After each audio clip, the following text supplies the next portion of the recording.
Türkmenistan häzirki wagtda Abaşanyň göni daşary ýurt maýy goýumlar babatyny ýokary töwekkülçilikli hasaplanýar diýip Abaşanyň döwlet departamentiniň 2024-nji ýyl boýunça maýy goýum gurşawlary hasabatynyň Türkmenistan bölüminde aýdylýar. Maglumaty görä bu ýagdaýa hökümetiň ykdysadyýety tas dolu diýenýär gödäwçilik etmegi, daşary ýurt valyutasynyň berk gödäwçilikde saklanylmagy, endemik korrupsiýa, ýapyk we ýadadyjy bürokratik prosesler hemde goşok täzirçilik kanunçylygy we kadalaşdyryjy düzgünler sebäp bolýar. Abaşanyň döwlet departamentiniň ykdysady we biznes meseleleri boýunça bürosu tarapyndan taýýarlanan hasabat daşary ýurt döwletlerindäki biznes gurşawlary babatyna Abaşa kompaniýalaryna maglumat berýär. Hasabaty görä Türkmenistan göni daşary ýurt maýy goýumlaryny çekmek üçin ýa-da olary höwetlendirmek üçin çynnaky çäreleri durmuşa geçirmeýär we bu ýurtda neft gaz puda bilen bagly birnäçe önümçiligi paýlaşmak şertnamalaryndan daşgary möhüm Abaşa ýa-da başga göni daşary ýurt maýasy ýok. Türkmenistanyň daşary ýurt döwletlerine saklaýan habar berilýän 45 milliard dollar meşgulnek valyuta ferişdeleri we Hytaý bilen aradaky tebigat sowdasynyň her ýylda kabul edýän 10 milliard dollar meşgulnek girdejileri hasabaty görä bu ýurdun göni daşary ýurt maýy goýumlaryna bolan gyzyklanmalaryny peseldýär. Şeýle bu ýagdaý Türkmenistanyň köp milletli kompaniýalar bilen önümçiligi we girdejileri paýlaşmak hyzmatdaşlyklaryny göwnemezligine de sebäp bolýan ýaly bolup görünýär. Azatlyk radiosu Türkmenistanyň daşary ýurt kompaniýalaryna şol sanly Abaşa kompaniýalaryna biznes şertleri barada Azat Ýewropa Azatlyk radiosynyň Merkezi Aziýa meseleleri boýunça bilermeni Bruce Pannier bilen 18-nji ýylda söhbetdeşik geçirdi. Certainly from the US company point of view, one, there's no transparency in Elbette, Abaşa kompaniýalarynyň nukdaýlaryndan Türkmenistanyň aýdynlyk ýok. Şonuň üçin nämeleriň bolup geçýänligini barlap bolmaýar. İkinciden, Türkmen hökümetiniň hödürleýän sanlary şübheli. Dogamly şübheli.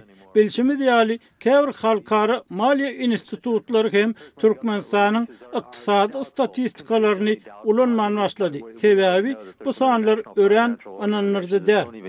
Turkmenistan's economic figures anymore because they're so unbelievable. Deyip Pannier aýtdy. Ýa-da bütün dünýä banky 2021-nji ýylyň tomsyna ygtybarly maglumatlaryň ýetmezçiligi sebäpli Türkmenistany öz hasabatlaryndan çykardy. Şonuň bir adam 2021-nji ýylyň aprel aýynda halkara pul gazanasy hem Türkmen hökümetiniň jemi içeri ekonomyň ösüş tepkini boýunça hödürleýän sanlaryny ulanman başlady. And three, Turkmenistan is not willing to let foreign companies, or at least certainly Western foreign companies in the US in particular, get contracts. Türkmenistan daşary ýurt kompaniýalarynyň, hususan Birleşen Ştatlardan bolan günwatar firmalarynyň düşegüntli şertnamalary eýe bolmagyna ruhsat bermäge gögünsiz.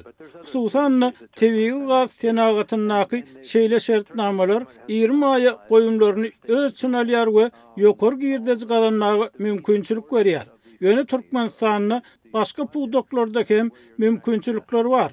Türkmen hökümeti şeýle taslamalarını ýa-da kompaniýalaryň möhüm möhлекlerini monopoliýalaşdyryp döwlet gödäwçiliginiň astyna aldy. Monopolized and put under state control all the major portions of these companies or these projects. Deyip Pannier aýtdy. Abaşa hasabatyna görä Türkmenistanyň 20 öçberlerde göni daşary ýurt maýy goýumlaryny çekmek mümkinçiligi potensiýaly bar ýöne hökümet iş ýüzüne täze taslamalaryň gurulşygyny maliýeleşdirmegi saýlap alýar we döwlet heçligine karhanalaryň bu taslamalaryň işlerini dolandyrmagyna ruhsat berýär. Bu ýagdaý ýurdun dünýädäki iň iri 10 gaz öndürüji ýurdun hatyryna goşulmagyna päsgeli berýär. Pannier'e görä Türkmenistan bilen iş salışýan daşary ýurt kompaniýalary päsgelçiliklere fede bar bolýarlar we goýan maýylaryny ýygyny alyp bilmeýärler. Ol gurulşyk pudogyny iş alyp barýan birnäçe türk kompaniýalaryny we garlykdaky dag magdanlaryny baýlaşdyrjy Belarus kompaniýasynyň Türkmenistanda ýüzüýi bolan kynçylyklaryna salgylanyny. Ýa-da goýan küllerde birnäçe türk kompaniýalary Türkmenistanyň pullaryny alyp bilmän halkara arbitraj kaziýetlerine çözülüşmeli boldy. Şeýle Türkmenistan öz şägine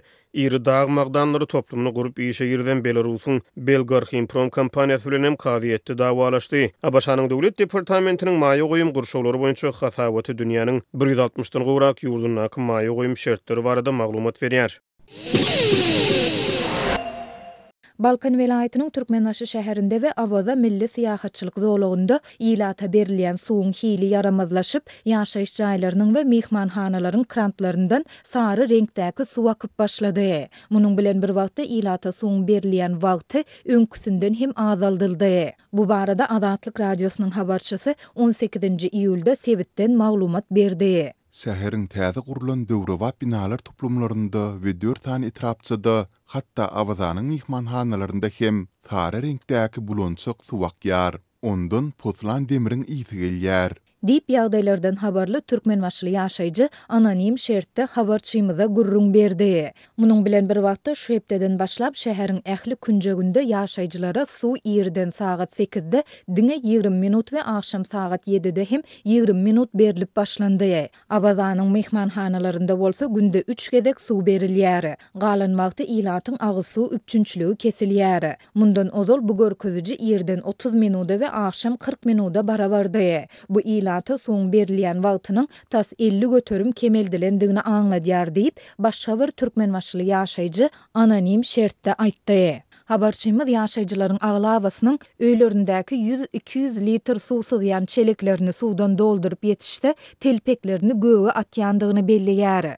Olar alan suwlarynyň poslan hapa galyndylarynyň günüň dowamında çelekleriň asagyny çökmegine garaşyp, soňra da sol suwlary gaýnadyp çay we nahar üçin ulanýarlar. Dip ýaşaýjy 5 litr filtrlenen suwy 15 manat pul töläp satyn almagy her kimiň ýagdaýynyň çatmaýandygyny hem belledi. Şol bir wagtda ol kran suwlaryndan içimlik agyz suw hökmünde peýdalanýan hojalyklaryň köpüsiniň poslan hapa suwuň saglyga ýetirip biljek ziýanyndan howa tyrlanýandygyny nygtady. Hazar deňdiniň kenarynda ýerleşýän Türkmenmaşyda we Awazada suwuň hiliniň yaramazlaşmagy we onuň ilata berilýän wagtynyň azaldylmagy we bularyň sebäpleri barada yerli häkimetler tarapyndan açaçan düşündürüş berilmeýär. Ýöne habarçymyz bilen anonim şertde söhbetdeş bolan Türkmenmaşy agyz suw müdirliginiň bir işgäri suwuň hiliniň yaramazlaşmagynyň sebäbini şäheriň suw geçirji ulgamyndaky turbalaryň könelip çüremegi we poslamagy bilen düşündürýär. Şäheriň agyz suw turbalaryny täzelemek üçin ilki pul gerek. Soňra da şäher suw liniýalary uly gara ýollaryň, şa ýollaryň aşagyndan geçýär. Turbolary çalışmak üçin ýollaryň, köçeleriň asfaltyny döwmeli bolýar. Muňa kärlikçe ruhsat berilmeýär. Üstesinde de maliýe serişdeskem bölünip berilmeýär. Dip işgär belledi. Şol bir wagtda yerli synçylaryň bir näçesi suw geçirji ulgamlaryň könelendigi bilen ylalaşsalar hem suwuň hiliniň yaramazlaşmagyna poslan turbolaryň sebäp bolýandygy baradaky öňe sürme iki uçly çemeleşýär. Eger şeýle bolsa onda suwuň hili diňe käbir wagtda däldi elmidama yaramaz bolmaly diýip yerli synçy anonim şertde aýtdy. Azatlyk bu ýagdaýlar barada Balkan Velayat Agyz Suw Birleşiginiň resmi web saýtynda görkezilen telefon belgisine jaň edip Türkmenmaşy Agyz Suw müdirliginden tesvir alyp bilmedi. Seyitnazar Seydi adyndaky Türkmen Döwlet Muallimçilik Institutunda şu ýyl Ahal we Balkan welaýatynyň ýaşlary hem okuw girip biler diýip Azatlygyň habarçysy Türkmen medeniýetyne salgylanyp habar berýär. Şeýle de medeniýet bu ýyl ýokary mekteplere 300-den gowrak dalaşgaryň köp alynjakdygyny buýuşlaýar. Yerli kanunlaryň, raýatlaryň ýurt içindäki islenlik ýokary okuw mektebine okumak hukugyny kepillendirýändigine garamazdan Balkan we Ahal welaýatlarynyň ýaşlary odal Türkmenawatdaky ýokary okuw jaýyny okap bilmeýärdi. Şeýle de lewaply dalaşgarlaryň käbiriniň Aşgabatdan Mawtumul adyndaky Türkmen Döwlet Uniwersitetinden muallimçilik urundan okajak bolsa ýerine gaýtarylýan halatlary az däldi. 2013-nji ýylda Mawtumul adyndaky Türkmen Döwlet Uniwersitetining himiýa bölümine okuwa girmek isledim. Ýöne resmi namalarymı kabul etmediler. Sizde pedinstitut bar, siz şol ýere dokument tawşyrmaly diýip ýyzyma, lewaby uğratdylar. Bu düzgün şuňa çenli dowam edýärdi. Diýip çärje götüräwiniň bir mektep muallimy aýtdy. Okuw ýerjek ýaşlaryň doglan sebäpleri bilen bagly ulanylýan bekanun çäklendirmeleriň birden edil şu ýyl ýatyrylmagynyň sebäbi düşündirilmeýär. Şol wagtda Lewap welaýatynyň baş bilim müdirligindäki çeşmäniň aýtmagyna görä, ýurdun ýozlaryny tölegli esasda bilim berilýän uğurlar barha köpeldilýär. Şu ýyl Pedagogika Instituty hünärmenler üçin 17 uğur boýunça okuw hödürleýär. Ol okuwlaryň diňe 6 uğury büdjet esasynda, galan bölegi tölegli esasda okudylar. Bu uğurlaryň 64,7%-ni tutýar. deyip Çeşme Türkmenistan gazetine salgılanyp aýtdy. Onun tasdiklamagyna görä büdjet tarapyndan maliýeleşdirilýän okuw yerleriniň sany her ýyl azaldylýar we tölegli yerlerdäki ýyllyk okuwyň bahalarynyň möçberi her ýyl ýokarlandyrylýar. Muallimçilik institutundaky ýyllyk okuw tölegi takminan 10 000 manat. Ykdysady krizis sebäpli hökümet döwlet gaznasyny hünär öwrenjek ýaşlaryň hasabyna doldurmak finansiýar. Soňky ýyllarda köp mekdebiň doly töregli etasa geçiriljekdigi hakynda gurrun edilýär.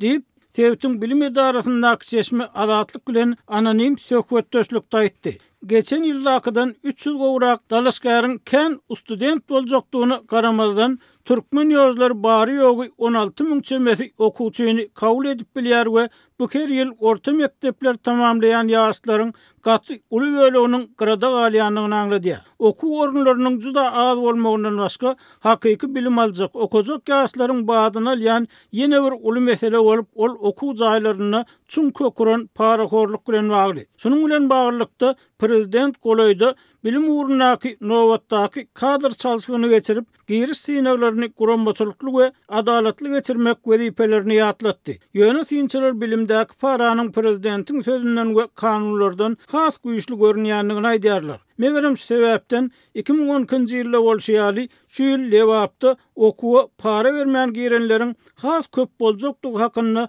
myş-myş ýeredilýär diýip habarçymyz aýtdy. 2012-nji ýylda 2-nji möhrete saýlanan Ulyberdi Muhammedowyň şahsiýet kultuny güýçlendirmek üçin her neçe bolsa ýaşlaryň köpüsine öz güýjüne okuwa girmek mümkinçiligi döredildi. Şonu syna otoglaryna duýdansyz gödäwçilik kameralary oturduldy. Mugallimler dogruçul hereket etmäge mejbur boldy we bu gowy netije berdi. Deyip Türkmen Döwlet Muallimçilik Institutundaky Çeşme aýtdy. Onuň tasdiklamagyna görä 2012-nji ýylda okuwa giren köp talip wekinli bolup çykdy. Olaryň käbirini institutda muallim edip alyp gardylar. Belki de häzirki myşmyşlar Kiçiberdi Muhammedowyň şahsiýet kultuny mahabatlandyrmak üçin ýaýradylýandyr. Deyip Çeşme öz saklamasyny paýlaşdy. Bu okuw jaýyna 2013-nji ýylda giren dänegli muallim syna otoglarynyň kamera gödäwçiliginiň uzagy çekmänligini, derre olardan aýlanyp geçmek skemasynyň döredlendigini görüň berdi. 2013-nji ýylda $25.000 para berdim. Otogda kamera bolan soň jogaplaryň ýalňyş, indiki ýyl geldiýdiler. Ýöne otogdan çykan badyma bir näme tanyş erkek öňümden çykyp kamerasyz özüm ýaly ýaşlaryň oturan kabinetine saldy. Başga bir muallim synaglaryň jogaplaryny getirip berdi we biz arkaýyn göçürdük. Diýip öňkü student bu ýagdaýy köp adam bilýändigini bellädi. Bu ýyl ýokary mekteplere köp adamyň parasyz girip biljekdigi baradaky myşmyşlar Türkmenabadyň polisiýa bölümindäki Çeşmäniň tasdiklamagyna görä Milli Howpsuzlyk Ministrliginiň işgärleri tarapyndan ýaýradylýar. Şu aralykda resminame kabul etmek mögsüm bilen bir hatarda saglyk edaralarynyň para mögsümine hem badalga berilýär diýip Türkmenabad şäheriniň 2-nji saglyk öýündäki Çeşme Azatlygyň habarçysyna aýtdy. Ulyberdi Muhammedow döwründe korrupsiýa, şol sanyny bilimde korrupsiýa garşy bir näçe göreş kampaniýasy eglan edildi. Jogapkar resmiýetiň käbiri türmäge batyrdy. Emma Kiçiberdi Muhammedow 12-nji ýylda geçiren hökümet mejlisinde bilim ýolbaşçylaryny täzeläp bu urdaky korrupsiýa meselesine girmekden näme üçindir saklandy.